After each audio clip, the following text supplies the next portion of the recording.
you know, the typical day in the newsroom is only a part of the typical day, right? So I think that all of us who are doing this work at this point are, I mean, as I said to you earlier, I mean, I have been at the Post for 20 years, and it was my 7th publication. So I've been in this business a long time, and everyone I know, like me, who is still manages to be in this business at this stage is working harder than we've ever worked before, because it is just a constant cycle. So I am frequently sending emails at midnight or 1 o'clock in the morning, and I wake up if there are certain kinds of alerts, you know, in the middle of the night, not too often, hopefully.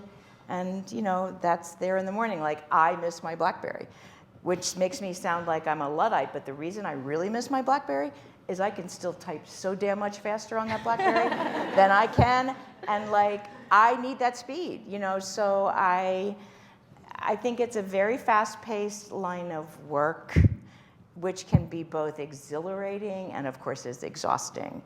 I think as a newsroom at large, I will tell you, we have, I think, finally successfully reset our own metabolic clock to start the whole place earlier. You know, it used to be when you have a deadline at 1 o'clock in the morning for your last edition, right? And your first edition closes at 7:30 at 9:30 at night, you know, you can kind of meander in at 10 o'clock in the morning, and you can get a cup of coffee, and then you can go out to lunch, and then you can like start calling your sources if you're a reporter, and then like, you're like, oh, it's 5 o'clock, better start writing. You know, we can't function like that anymore. And so it's been a real long slog, I think, and Terry can certainly attest to this, to reset that culture. But I think we're in a pretty good place. I mean, it all starts a lot earlier, and we've moved back our story conference meetings where we talk about the big work we've got. We've become a digital-first newsroom where we're talking about what we've got to put up and publish online during the day. But it's, you know, so that I think has been a huge adjustment for people to reset that. I mean, the good thing is people who are in this line of work, they do really like to know what the latest new thing is, you know, like they are wired to be that way. So you might not get them to sit down and do what they need to do, but they're certainly interested in what's going on. But I think that's been a really huge change, right? We've basically become not just still a manufacturing operation with a bricks and mortar operation and machinery that puts, you know, something out at night like any other manufacturing operation on an assembly line, except that our assembly line, the product changes every 10 minutes, which nothing else happens. Like for John Deere, that doesn't happen. It's the same product.